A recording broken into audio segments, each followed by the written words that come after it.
My name is Nora Whitfield, and I am 25 years old. I used to believe that secrets were loud things, arguments whispered behind closed doors, phone calls cut short when someone entered the room, sudden changes in behavior that made your instincts prickle. I believed secrets announced themselves if you paid close enough attention. My mother's secret did none of that. It lived quietly alongside us, folded neatly into grocery lists, morning routines, and the soft clink of dishes drying in the rack by the sink. My mom, Eleanor Whitfield, was ordinary in the most convincing way imaginable. She worked as a librarian at the local public library for nearly 30 years. She wore sensible shoes, favored cardigans with worn elbows, and packed the same lunch every day: a turkey sandwich, an apple, and a thermos of tea. She clipped coupons. She reused aluminum foil. She turned off lights with near-religious devotion. If there was ever a woman who looked like she was counting every dollar, it was my mother. So when she died, suddenly and without warning, the shock we felt was the kind that hollowed you out but didn't yet destroy the structure holding you upright. Grief came later. At first, there was just disbelief. She was 58, too young, too careful, too present to simply disappear overnight. They said it was an aneurysm. Quick, painless. I clung to those words the way people cling to railings in a storm. Quick, painless, as if that could somehow make the rest of it easier. The funeral was small, just like she would have wanted. A few coworkers from the library, neighbors she'd exchanged polite waves with for decades, distant relatives who spoke about her kindness in careful, respectful tones. Everyone said the same things. She was such a simple woman, so modest, such a quiet life. I nodded through all of it, accepting their condolences because I believed it too. The day after the funeral, my older cousin Mark flew back home. The neighbors returned to their routines, and the casseroles began to pile up in the fridge. The house felt wrong without my mother in it, too still, too empty, like a stage after the actors have gone home, but the lights haven't yet been turned off. I stayed. Everyone expected me to. I was the youngest, unmarried, no kids, still figuring life out, as my aunt gently put it. It made sense that I'd be the one to go through Mom's things, to decide what to keep, what to donate, what to throw away. I told myself it was practical, but really, I just wasn't ready to leave her behind yet. Her house smelled like lemon cleaner and old books. I moved slowly, touching things I'd seen my entire life, but suddenly felt unfamiliar. Her coat hanging by the door, her reading glasses folded beside the couch. The dent in the wall from when I'd slammed my bedroom door as a teenager. I started in her bedroom. Everything was exactly where it always had been. The bed neatly made, the dresser organized with almost military precision. Socks rolled. Jewelry placed carefully in a small wooden box that held nothing of value beyond sentiment. Her wedding ring from a marriage that hadn't lasted. A simple gold necklace she wore on special occasions. A cheap bracelet I'd made her at summer camp when I was 9. That was my mother, sentimental, not extravagant. I was folding scarves when I found the envelope. It was tucked beneath the drawer liner, hidden in a way that suggested intention rather than forgetfulness. The envelope was cream-colored, unmarked except for my name written across the front in my mother's unmistakable handwriting. Nora, just my name, no date, no explanation.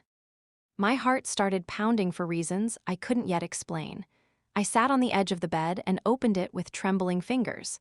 Inside was a single sheet of paper. My sweet Nora, if you're reading this, then I am no longer there to explain myself. I wish I had been braver while I was alive. I wish I had trusted you sooner. There are things you don't know about me, about my life, about what I built and why I hid it. Please don't be angry. Everything I did was meant to keep you safe. The first key is under the kitchen sink. I love you endlessly. Mom, I read it twice, then a third time, my breath shallow. The first key, first, that word sent a chill through me. My mother didn't do drama. She didn't leave cryptic notes or half explanations. She believed in clarity, in preparation, in making sure everything was accounted for. So why did this feel like the opening line of a mystery? I walked into the kitchen on unsteady legs. The sink cabinet creaked when I opened it, revealing cleaning supplies neatly arranged by height and function. I reached underneath, running my fingers along the cool metal pipe. There it was. A small brass key, taped carefully in place. My pulse thudded in my ears. I stood there for a long moment, staring at it like it might disappear if I blinked. Then I peeled it off the tape and turned it over in my hand. It was old, solid, not the kind of key you use for a cheap lock or a junk drawer. "What were you hiding, Mom?" I whispered to the empty room. I spent the rest of the afternoon trying the key on everything in the house. Doors, cabinets. The small lockbox in her closet that held insurance documents and her will, though I already knew that box opened with a combination, not a key. Nothing fit. By evening, frustration had replaced shock. That was when I remembered the storage unit. The idea came out of nowhere, surfacing from a half-buried memory. A casual comment she'd made years ago about putting some things away because the house was getting cluttered. I'd assumed she meant donating old books or storing holiday decorations. I checked her files. Tucked neatly into a labeled folder marked Utilities was a receipt for a storage facility on the other side of town. Unit 317. My hands shook as I grabbed my coat. The storage facility was larger than I expected, rows of identical metal doors stretching out like a maze. The fluorescent lights buzzed overhead, casting everything in a sterile, unforgiving glow. Unit 317 was near the back. The key slid into the lock smoothly. My stomach dropped. When I rolled up the door, I expected boxes, maybe old furniture. Childhood memorabilia she hadn't had the heart to throw away. What I didn't expect was a fireproof safe the size of a small refrigerator sitting alone in the center of the unit. My mouth went dry. The safe was modern, expensive-looking, completely out of place, and taped to the front of it was another envelope with my name on it. I knew then, deep in my bones, that my life was about to split into two distinct halves, before I knew who my mother really was, and after. I stood frozen in front of storage unit 317. The metal door rolled halfway up, my fingers still gripping the cold edge, as if letting go might cause everything inside to vanish. The safe sat there silently, unassuming yet impossible to ignore. It wasn't dusty. It wasn't old. It looked like it belonged in a bank vault or a high-end office, not in a cheap storage unit rented under my mother's name. For a moment, grief surged up again, sharp and suffocating. I wanted my mom. I wanted her voice explaining this, her calm tone telling me there was a reasonable explanation, that I was overreacting.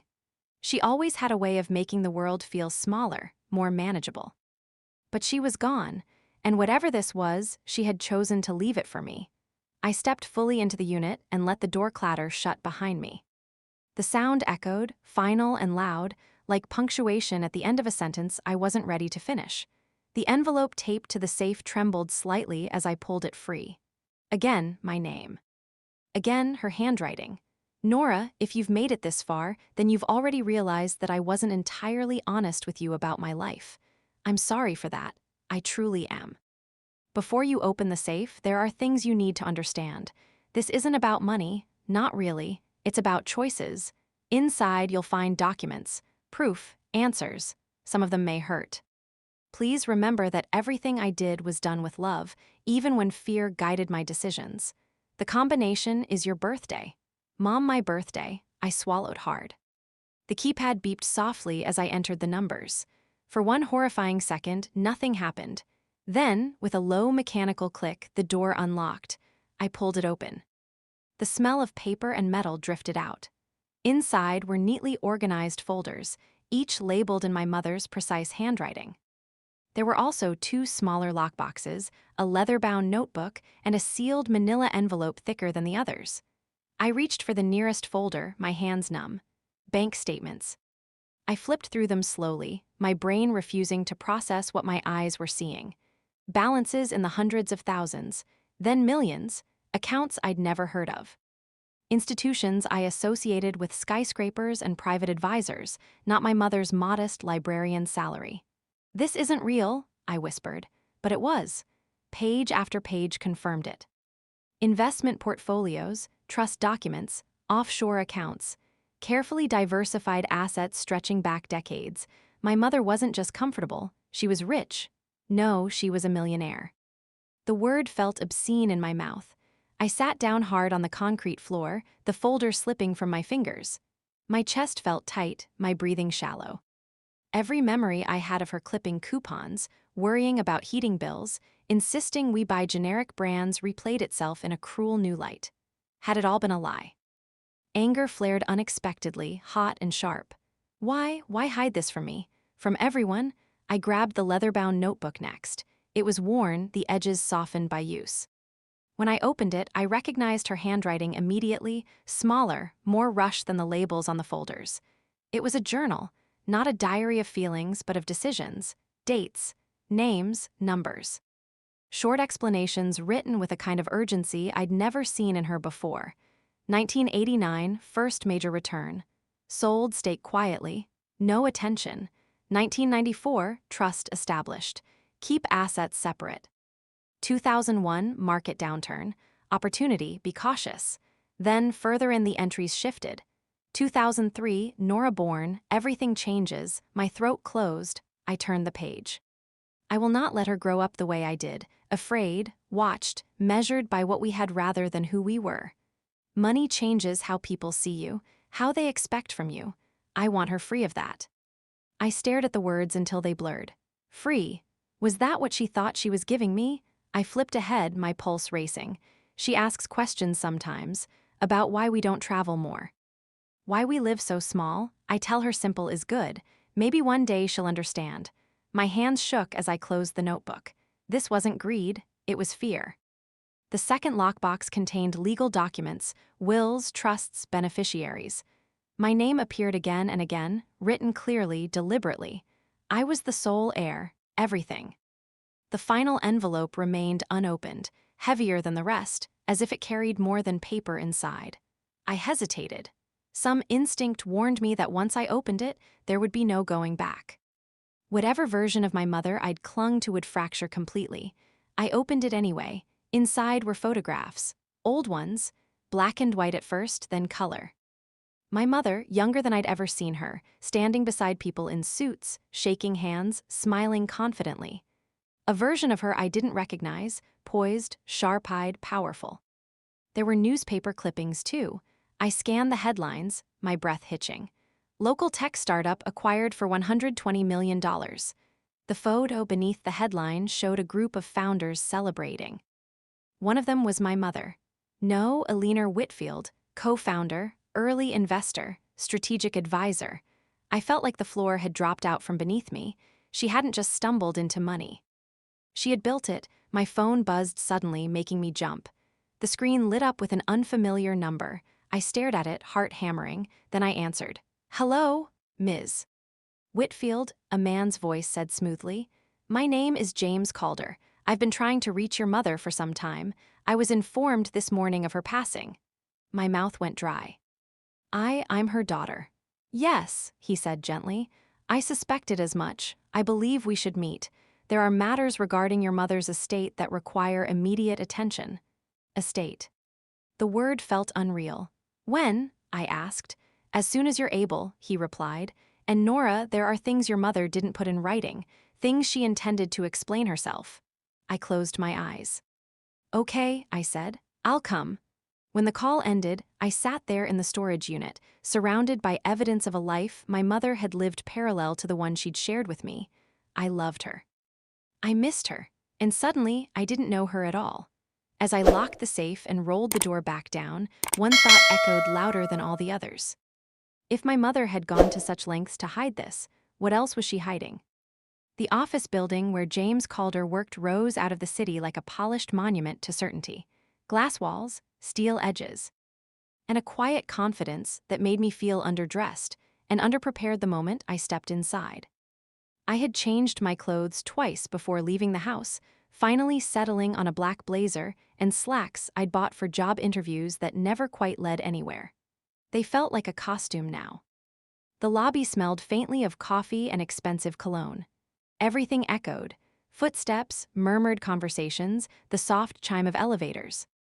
I gave my name to the receptionist, who smiled at me with a professionalism that suggested she already knew exactly who I was. Mr. Calder is expecting you, Ms. Whitfield. 22nd floor. The elevator ride felt endless. With every floor we passed, my stomach tightened. Part of me wanted the doors to open on some misunderstanding, a clerical error, a man who would apologize for the confusion and explain that my mother had simply been listed as a minor investor. Nothing more. But deep down, I knew better. James Calder stood when I entered his office. He was tall, silver-haired, impeccably dressed, the kind of man who looked like he'd never misplaced a document in his life. His handshake was firm but not aggressive, his expression solemn. "I'm very sorry for your loss," he said, gesturing for me to sit. "Your mother was an extraordinary woman." I nodded, unsure how to respond to that. "You knew her professionally?" I asked. He smiled faintly. "For over 30 years. 30. The number hit me harder than I expected. "She never mentioned you," I said. "She rarely mentioned anyone," he replied. "That was Eleanor's way." He opened a leather folder and slid it across the desk toward me. Inside were more documents, some familiar, others new, corporate filings, shareholder agreements. Letters written in my mother's handwriting, but addressed to people I'd never heard of. She was one of the earliest investors in several companies that shaped entire industries, James said. But she insisted on remaining invisible. Silent partner, no press, no public credit. "Why?" I asked. My voice sounded small, even to me. James studied me for a moment before answering. "Because attention is dangerous when you don't want expectations," he said. "Your mother learned that lesson early." He leaned back in his chair. "Eleanor didn't come from money. In fact, she came from very little. Her family was watched, judged, limited by what they had or didn't have. When she built her success, she decided she would never allow money to define her daughter's life the way it had defined her own." My chest tightened. "She thought hiding it would protect me," I said. "Yes," he said softly, "even if it cost her closeness." I swallowed. "There's more," he continued. "Much more than what you found in the storage unit. Those were preliminary disclosures. The assets your mother controlled are vast, spread across multiple trusts and entities. Some of them will transfer to you immediately. Others are conditional." "Conditional?" I repeated. "Yes," he said. "Your mother left instructions." He slid a sealed envelope toward me. "She'd written my name on this one too." "You don't have to open it now," James said. "But once you do, things will move quickly." I took the envelope with shaking hands. "Why didn't she just tell me?" I asked, the question finally breaking free. James's gaze softened. "Because she was afraid," he said simply, "and because she loved you." I left his office in a haze, the city outside feeling louder, sharper, more aggressive than it ever had before. I walked for blocks without direction, the envelope tucked safely inside my bag, my thoughts spiraling. Every memory felt compromised now. Every struggle, student loans, cheap apartments, the jobs I'd taken just to survive, replayed itself with a bitter edge. Had it all been unnecessary? I ended up back at my mother's house without realizing I'd been heading there. It felt like the only place left that made sense, even though it no longer did. I sat at the kitchen table, the same one where she'd helped me with homework, where we'd shared countless quiet meals.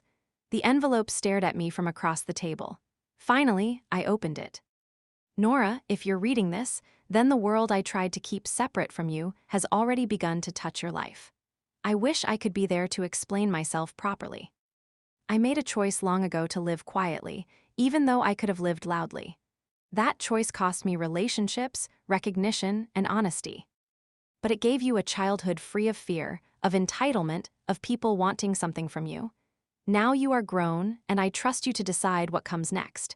There are 3 trusts in your name. One will activate immediately. The second requires you to meet certain people. The third requires you to choose. Do not rush. Wealth reveals character, yours and others. Be careful who you listen to." "I am so proud of you." "Mom," I pressed the letter to my chest, tears finally spilling over. 3 trusts, 3 paths. I didn't know what they were yet, but I could feel their weight settling onto my shoulders. My life had shifted irrevocably, split into before and after, and there was no pretending otherwise. My phone buzzed again. This time, it was a text from an unknown number. "Nora, this is Lydia Chen. I worked closely with your mother for many years. We need to talk privately." "There are things Calder won't tell you." My heart raced. The quiet life my mother had constructed for me was unraveling thread by thread, and with every answer came another question. I stared at the message, then typed back, "When can we meet?" As I hit send, I realized something unsettling. My mother hadn't just left me money. She left me a legacy, and a responsibility I wasn't sure I was ready to carry. I met Lydia Chen 2 days later at a quiet cafe tucked between a bookstore and a flower shop. One of those places that survives on regulars and doesn't rush anyone out the door. It felt like neutral ground, which I needed more than I cared to admit. Lydia was already seated when I arrived. She stood as soon as she saw me, her movements deliberate, assessing. She was in her early 40s, maybe younger, with sharp eyes softened by something like sadness. There was a familiarity to her face that made my stomach twist. "You look like her," Lydia said gently. "Around the eyes." I didn't know how to respond to that, so I just nodded. We ordered coffee, and for a moment, neither of us spoke. The silence wasn't awkward. It was heavy, like both of us were waiting for the right place to start digging. "I worked with your mother for nearly 20 years, Lydia said finally. "In 3 companies, 2 investment funds, and more late-night strategy sessions than I can count." I wrapped my hands around my mug. "She never mentioned you," I said. Lydia smiled faintly. "She rarely mentioned anyone from that world. It was a line she kept very clear." "Why?" I asked. "Because not everyone in that world is kind," Lydia replied. "And because your mother didn't just make money, she disrupted people who were used to controlling it." That caught my attention. "What do you mean?" Lydia leaned forward. "Your mother was brilliant. Not just smart, strategic. She saw patterns others didn't. She predicted market shifts years ahead of time, and she did it quietly. That made powerful people uncomfortable." A chill ran through me. "So she hid?" I asked. "She chose invisibility," Lydia corrected. "There's a difference." She reached into her bag and pulled out a thin folder, sliding it across the table. "I shouldn't be giving you this," she said. "But Eleanor would have wanted you to know." Inside were emails, printed exchanges between my mother and people with titles like managing partner and chief financial officer. The tone was professional but edged with tension. One message stood out. "Eleanor, your continued refusal to step forward is becoming a liability. You cannot keep influencing outcomes without accountability." Another followed weeks later. "I will not be coerced. My position remains unchanged." I looked up, my pulse quickening. "Was she threatened?" I asked. "Not directly," Lydia said. "Not in ways that leave marks, but pressure exists in many forms." She took a sip of her coffee, her expression tightening. "Your mother helped expose a fraudulent investment scheme about 15 years ago. It collapsed a fund that had connections to people who don't like losing money or control." My mouth went dry. "She never told me any of this." "No," Lydia said softly. "She told me you were her reason for silence." The weight of that settled heavily on my chest. "There's something else," Lydia continued. "One of the trusts your mother mentioned, the one that requires you to meet certain people, I'm one of them." I straightened. "What happens if I do?" I asked. "Then the trust remains dormant," Lydia said, "and certain protections disappear." "Protections?" I echoed. "Yes," she said, "legal, financial, and otherwise." Otherwise. I thought of the careful way my mother had lived, the routines, the anonymity. She hadn't been hiding wealth, she'd been managing risk. Lydia reached into her bag again and handed me a small flash drive. "Your mother instructed me to give this to you only if she passed before making things public herself," she said. "It contains records, evidence, really, of assets, alliances, and adversaries." The word adversaries made my stomach knot.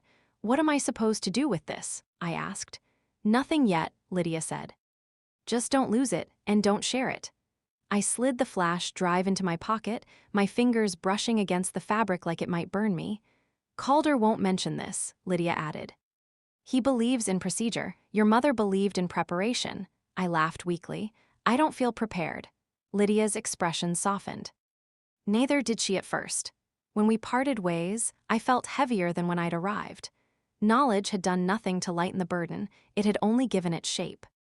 That night, I sat alone in my mother's living room, the flash drive plugged into my laptop. I hesitated for a long time before opening the first file. It was a timeline. Not of finances, but of people. Names, connections, notes written in my mother's hand. Some were marked trusted. Others were marked watch. A few were marked avoid. One name appeared more than once, each time underlined. James Calder, my breath caught. Was he an ally or a risk? My phone buzzed again. This time it was a voicemail notification. Unknown number. I pressed play. Nora Whitfield, a male voice said calmly. Your mother and I had unfinished business. I'd strongly advise you to return my call. The line went dead. I sat back, heart pounding, the room suddenly feeling too quiet. For the first time, I understood something my mother never said aloud. Money wasn't the most dangerous thing she'd left me. Truth was. I didn't sleep that night. Every creak of the house sounded louder than it ever had before. Every passing car outside made my pulse spike. I lay in my childhood bedroom staring at the ceiling, replaying the voicemail again and again in my head. The man's voice had been calm, too calm, not angry, not threatening. Cert. Your mother and I had unfinished business. I wondered how many people could say that about her. By morning, exhaustion had dulled the edge of fear into something harder and colder. Resolve. My mother had spent decades preparing for this moment, whether she'd admitted it or not. The least I could do was stop pretending I could stay on the sidelines. I called James Calder. He answered on the second ring. Nora, he said warmly, I was hoping you'd reach out. I received a voicemail last night, I said, skipping pleasantries.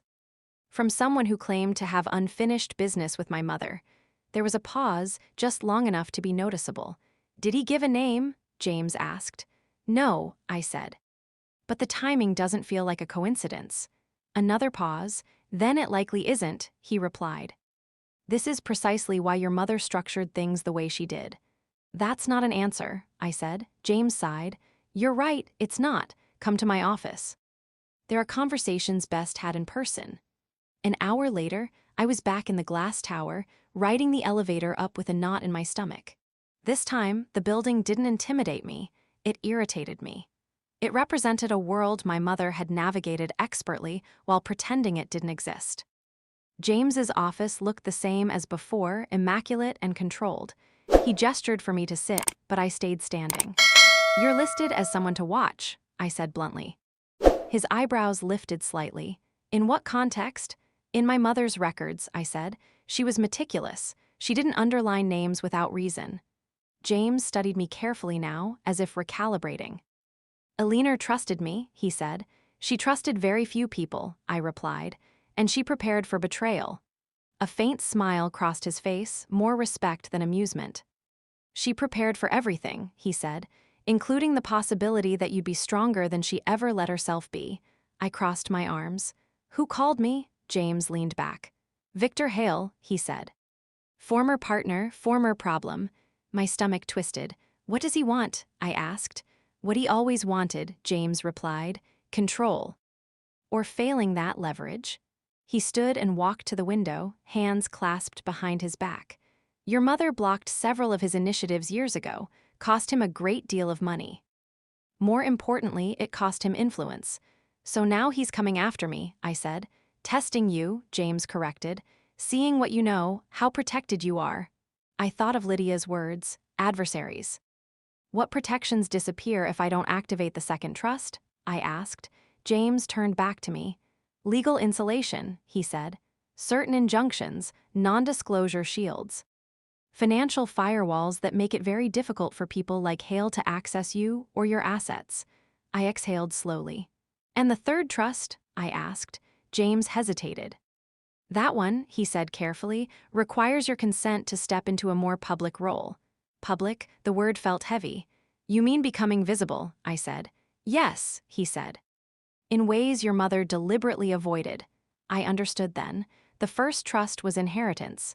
The second was defense. The third was legacy. I need time, I said. Of course, James replied. But understand this, time is a resource others will try to use against you. As if summoned by his words, my phone buzzed, unknown number. Again, I didn't answer. That evening, I met Lydia once more, this time at her apartment overlooking the river. It was modern but lived in, filled with books and plants and the faint hum of city life below. He contacted you, she said as soon as I told her. Yes, I replied. Victor Hale, Lydia's jaw tightened. He's dangerous, she said. Not because he's violent, but because he's patient. What does he want from me? I asked. Information, she said. Access, a mistake. I stared out at the city lights. My mother never wanted me in this world, I said quietly. No, Lydia agreed. She wanted you safe from it. But she also prepared you for it, whether she realized it or not. I thought of all the lessons I'd dismissed growing up, her insistence on independence, on reading contracts carefully, on trusting my instincts, even when others told me not to. She'd been training me. I'm activating the second trust, I said finally. Lydia nodded. Good. And the third, she asked. I didn't answer right away. That night, alone again, I opened my laptop and watched a video file I hadn't noticed before on the flash drive. It was my mother. Older than I remembered her, sitting in a plain room, looking directly into the camera. Nora, she said softly. If you're seeing this, then you've reached the point I hoped you never would, but prepared you for anyway. She smiled sadly. You don't owe anyone anything, not my legacy, not my silence. Not my courage, but if you choose to step forward, do it on your terms. The video ended. I closed the laptop, tears streaming down my face. For the first time since her death, I didn't feel lost. I felt chosen, and somewhere in the city, Victor Hale was waiting to see what I would do next. Activating the second trust changed everything, quietly at first, then all at once. The paperwork was handled through James Calder's office, but the effects rippled outward in ways I could feel immediately. My phone number was flagged as private. My address was shielded behind layers of legal abstraction. Funds were moved, accounts consolidated, access tightened. It felt like stepping into armor I hadn't known existed. And yet, the sense of being watched didn't disappear. If anything, it sharpened. I noticed unfamiliar cars parked too long on my street. Emails that slipped past my spam filter asking for interviews I'd never requested. A message on social media from an account with no profile picture that simply read, "We should talk." I didn't respond. James called me 3 days later. Hale has been informed that certain assets are no longer accessible, he said. He's displeased. I imagine that's putting it mildly, I replied. He's requested a meeting, James continued. My heart skipped. With me? I asked. Yes, the word hung between us. No, I said immediately. That would be your mother's instinct as well, James said, but she also believed in choosing the battlefield. I closed my eyes. Where? I asked. Neutral ground, he said. A private conference suite downtown. Security will be present. And if I refuse? I asked. Then he'll escalate indirectly, James said. Pressure through intermediaries, rumors, legal challenges. He'll look for cracks. I thought of my mother's careful life, the way she'd avoided attention without ever retreating. Fine, I said. I'll meet him. The conference suite was all glass and steel, a panoramic view of the city stretching behind a long, polished table. 2 security professionals stood discreetly near the door. James sat to my right, Lydia to my left. Victor Hale arrived precisely on time. He was younger than I expected, early 50s, maybe, with a charming smile that didn't reach his eyes. He moved with the confidence of someone used to being deferred to. Nora Whitfield, he said warmly, extending his hand. You look just like your mother. I didn't take his hand. You wanted to meet, I said. He chuckled softly and took a seat across from me. Direct, he said. Eleanor raised you well. Get to the point, I replied. James shifted slightly, but said nothing. Victor's smile faded just enough to reveal something harder underneath. Your mother and I built something together once, he said. She walked away, took more than her share. That's not what the records show, I said calmly. His eyes flicked to me, surprised. Ah, he said, so you've been briefed. I've been informed, I corrected. There's a difference. He leaned back. I'm not here to threaten you, he said. I'm here to offer you an opportunity. I waited. There are assets tied up in structures your mother designed, he continued. Structures that benefit from cooperation. Without it, things get messy. Messy for whom? I asked. For everyone, he said smoothly. Including you, Lydia spoke then, her voice cool. The second trust nullifies your leverage, she said. You know that, Victor smiled at her. For now, he said, but public scrutiny changes things, and Nora here hasn't decided whether she wants that. All eyes turned to me. This was it, the moment my mother had anticipated, the fork in the road she'd prepared me for without ever naming it. I'm not interested in your opportunity, I said evenly. Or your version of cooperation. Victor studied me, his expression unreadable. You're young, he said, inexperienced. Your mother understood the cost of defiance. Yes, I said, she did.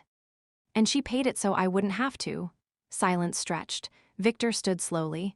This isn't over, he said lightly. It never is. He left without another word. The moment the door closed, my knees weakened. You handled that well, James said. Too well, Lydia added. He'll pivot. Let him, I said. My voice surprised even me with its steadiness. That night, the first article appeared online. Reclusive heiress emerges after tech pioneer's death. My photo, pulled from some forgotten social media account, stared back at me. So much for invisibility. My phone exploded with notifications. Interview requests, speculation, commentary. Victor Hale hadn't wasted time. I sat on the floor of my mother's living room, back against the couch, the noise of the world pressing in. Then my laptop chimed, an email encrypted, from Lydia. If he's forcing visibility, we control the narrative. Attached was a draft press statement. I read it slowly. It didn't boast. It didn't explain everything. It set boundaries. I thought of my mother's video. Do it on your terms. I hit send. The statement went live the next morning. It was brief, clear, unapologetic, and for the first time I felt something shift. Fear gave way to purpose. I wasn't just inheriting my mother's wealth. I was inheriting her fight. The internet decided who I was before I ever had the chance to introduce myself. By noon, my name was trending. Not globally, but enough to make my stomach twist every time I refreshed the page. Headlines speculated wildly, layering myth over fact, painting my mother as everything from a misunderstood genius to a manipulative puppet master. I was framed as her shadow, her secret, her mistake, her masterpiece. None of them knew us. James advised restraint. Lydia advised precision. Both agreed on one thing: silence was no longer protection, it was a vacuum others would fill. So I agreed to one interview, just one. It was with a long-form business journal known for depth rather than drama. No live cameras, no ambush questions, just a recorded conversation with a journalist who had actually read my mother's work. The studio was quiet, almost reverent. The interviewer, a woman named Elise Morneau, greeted me with genuine sympathy. I'm not here to exploit your grief, she said. If at any point you want to stop, we stop. I nodded, grateful. The red recording light blinked on. Eleanor Whitfield lived quietly, Elise began, yet she helped shape industries. Why do you think she chose anonymity? I took a breath. Because she believed influence didn't require attention, I said. And because she wanted her daughter to grow up without being measured by numbers. Elise's eyes softened. And now, she asked, you're stepping forward.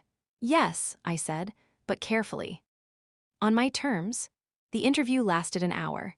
I spoke about my mother's values, not her net worth, about responsibility, not entitlement, about the cost of silence and the danger of noise. When it ended, I felt wrung out but lighter. The article was published 2 days later. It changed the tone, not entirely. There were still critics, skeptics, opportunists. But the narrative shifted from mystery heiress to deliberate successor, from spectacle to substance. Victor Hale responded with a move of his own. A lawsuit. James called me as soon as the filing hit. He's challenging the validity of certain trusts, he said, claiming undue influence and breach of fiduciary duty. I laughed once, sharply. He's accusing my mother of manipulation? I asked. Yes, James said, ironically. Can he win? I asked. Not on the merits, James replied, but litigation is pressure, it's public, it's expensive. I'm not backing down, I said. I know, he said, but there's more. My chest tightened. He's named you personally, James continued, as a respondent. The weight of that settled in. That night, I dreamed of my mother, not as she'd been at the end, but younger, focused, standing in front of a whiteboard covered in diagrams. She looked at me and said nothing, but her expression was calm. Confident, when I woke, I knew what I had to do. I activated the third trust. The meeting took place in a private boardroom, attended by people whose names carried weight in rooms I'd never entered before. Advisors, executives, legal guardians of my mother's vision. James stood beside me as I signed the final document. "With this," he said quietly, "you assume public stewardship of Eleanor Whitfield's legacy." I set the pen down. "Then let's be clear about what that means," I said, meeting the eyes around the table. "Transparency, accountability, and no compromises with people who believe money excuses behavior." There was a pause. Then, one by one, they nodded. The press release went out that afternoon. Nora Whitfield establishes the Whitfield Foundation, commits majority of inherited wealth to ethical innovation and public accountability. Victor Hale's lawsuit lost momentum within days. Not because he withdrew it, because public sentiment turned, investors distanced themselves, former allies went silent. Scrutiny, the very thing he'd tried to weaponize, turned its lens on him instead. I watched it all unfold from my mother's living room, the same place where she'd once taught me how to balance a checkbook. Lydia joined me, handing me a glass of wine. "She'd be proud," she said. "I hope so," I replied. "You're doing what she couldn't," Lydia added. "Not because she was weak, but because she was protecting you." I looked around the room, at the life my mother had lived so carefully. "She gave me a choice," I said. "That's the real inheritance." Outside, the world kept talking. Inside, for the first time, I felt quiet again, not the silence of hiding, but the calm of standing exactly where I was meant to be. The lawsuit didn't disappear quietly. It dissolved under the weight of its own exposure. Victor Hale withdrew it 6 weeks after filing, citing strategic redirection. The business journals translated that more honestly: loss of support, loss of credibility, loss of leverage. I didn't celebrate. Victory felt too close to grief to enjoy fully. Instead, life settled into a new rhythm, one that required me to be present in rooms my mother had once influenced from the shadows. Boardrooms replaced cafes, briefings replaced interviews, security became a background constant rather than an emergency measure. I learned quickly. Not because I wanted power, but because ignorance was no longer safe. The Whitfield Foundation launched its first initiative that fall, funding early-stage technology projects with transparent governance and public benefit mandates. My mother's fingerprints were everywhere in the structure: safeguards, oversight, exit clauses that prevented consolidation by bad actors. She debuilt a machine designed to outlive her. I was just turning it on. One afternoon, months later, I returned to the storage unit. Unit 317. I hadn't been back since the day everything changed. The facility smelled the same: dust, metal, faint oil, but I wasn't the same person who unlocked that door. Inside, the safe still stood where I'd left it. I opened it slowly, not with fear this time, but reverence. At the very bottom, beneath folders I'd already cataloged, was something I hadn't noticed before: a small wooden box. Inside was a single envelope. No legal language, no instructions, just my name. I sat on the concrete floor and opened it. "Nora, if you're reading this now, then you've already walked farther than I ever expected you to. I hope you didn't lose yourself along the way. There is one last thing I never told you, not because it was dangerous, but because it was painful. I didn't always live quietly. Before you were born, I tried visibility. It cost me friendships. It cost me peace. And it nearly cost me you. When I found out I was pregnant, I stepped away, not from ambition, but from noise.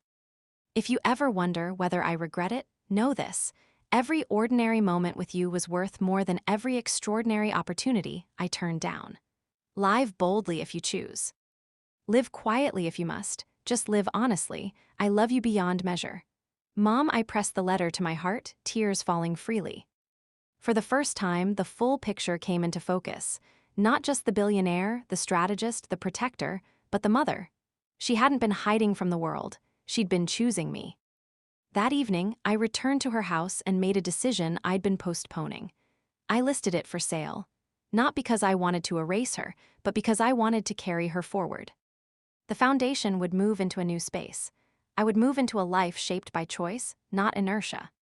On my last night there, I sat on the front steps and watched the sun dip below the horizon, the neighborhood settling into its familiar hush. My phone buzzed. A message from Lydia. Dinner tomorrow. No agendas, just food, I smiled. Yes, I typed back. The world would keep demanding things from me: answers, leadership, resolve. But for the first time since my mother's death, I understood something simple and steady. Wealth had been the surprise, but love had been the plan all along. And I was ready for whatever came next.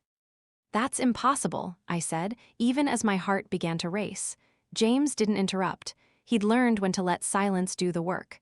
Clara Whitfield, I repeated. That was my grandmother's name. Yes, he said, or at least that's what she's claiming connects her to you. I stood up from my desk and walked to the window, staring out at the river below. The water moved steadily, indifferent to the sudden storm in my chest. My grandmother died before I was born, I said. My mother never talked about her. Your mother avoided certain topics very carefully, James replied. This may be one of them. I closed my eyes. What does she want? I asked. She asked for a meeting, he said. No press, no lawyers, just you. Every instinct in me screamed caution. After Victor Hale, after the exposure, after learning how easily names could be weaponized, trust no longer came naturally. But this was different. This wasn't business. This was blood. Where is she? I asked. James exhaled softly as if he'd expected this. A nursing facility outside the city, he said. She's 84. Declining health. I ended the call without committing to anything, but my hands were shaking. My mother had lived her life like a carefully edited book, chapters removed, margins clean. If Clara Whitfield was real, then there was an entire preface I'd never been allowed to read. That night, I dreamed again. This time, my mother was standing in a doorway I didn't recognize. She looked tired, but not afraid. When she saw me, she smiled with something like relief. You found her, she said. When I woke, my decision was already made. The nursing facility was quiet, sunlit, and understated. No grand halls, no dramatic entrances, just soft carpet, muted colors, and the faint scent of antiseptic and flowers. A nurse led me to a small private room at the end of the hall. She's been asking about you, the nurse said gently, even before she knew your name. My chest tightened. I knocked once, then opened the door. The woman sitting by the window was small, her frame fragile beneath a knitted shawl. Her hair was thin and white, her hands folded neatly in her lap. She turned when she heard me, and I knew the eyes were the same. Sharp, observant, Whitfield eyes. Nora, she said softly, you look like Eleanor did at that age. My voice caught.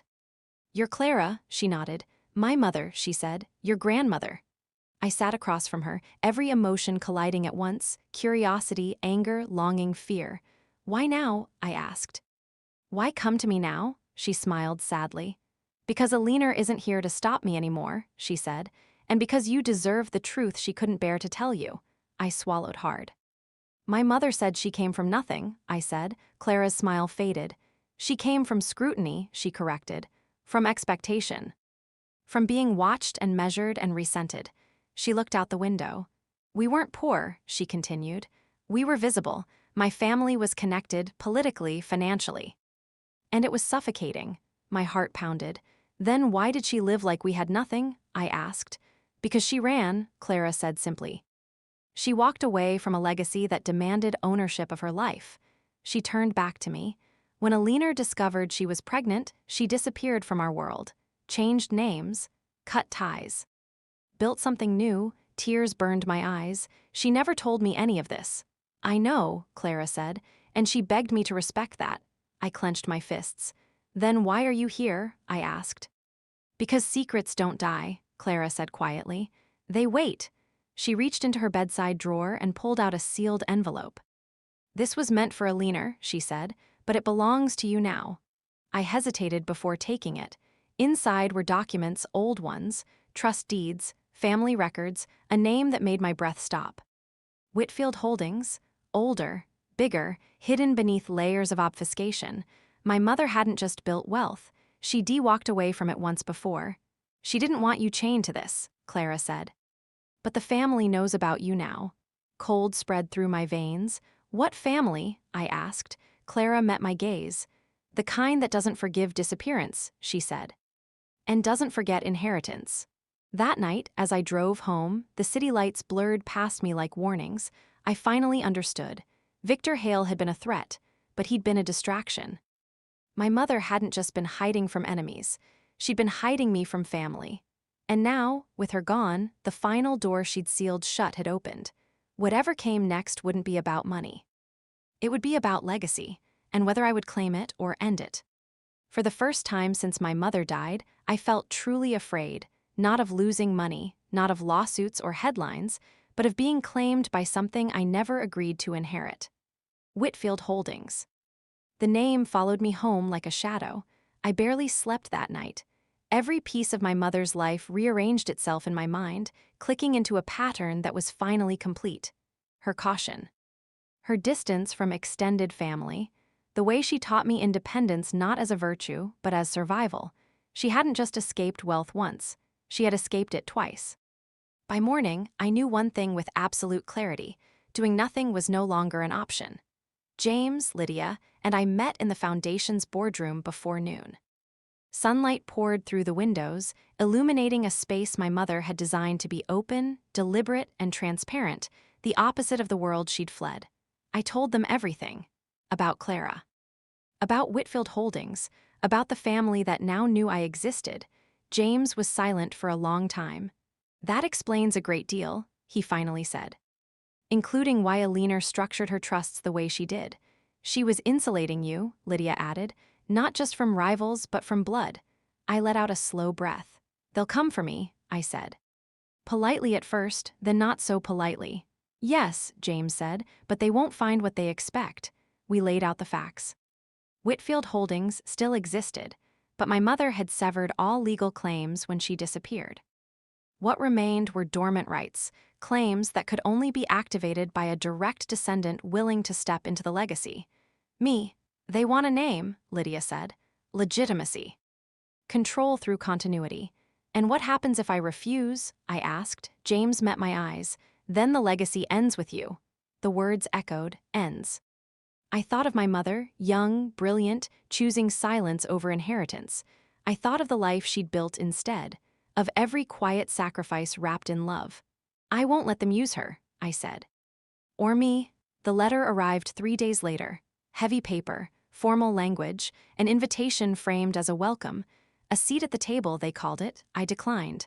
Publicly, not with anger. Not with accusation, with clarity. The statement was short, released through the Foundation. I acknowledge my biological connection to the Whitfield family legacy. I do not accept it. Any wealth, influence, or authority attached to that name ends with me. My work and my future belong elsewhere. The reaction was immediate. Shock, speculation, disbelief, then silence. Because power, when refused, has nowhere to go. Weeks passed. No retaliation came. No secret lawsuits. No shadow pressure. The family didn't fight back, not because they didn't want to, but because they couldn't. My refusal collapsed the structure they relied on. Legacy only works if someone agrees to carry it. I didn't. On the anniversary of my mother's death, I returned to the river at sunset. The city glowed softly behind me, alive with possibility. The Whitfield Foundation had funded its first breakthrough project that morning, a clean energy system designed for underserved communities. No headlines, no fanfare, just impact. I felt her there, not watching, not judging, proud. I chose my own name, I said quietly to the water, just like you did. The wind stirred, gentle and warm. My mother had been a millionaire. But what she left me wasn't money, it was freedom. And in choosing what to walk away from, I finally understood the greatest inheritance she ever gave me. The courage to live a life no one else gets to claim.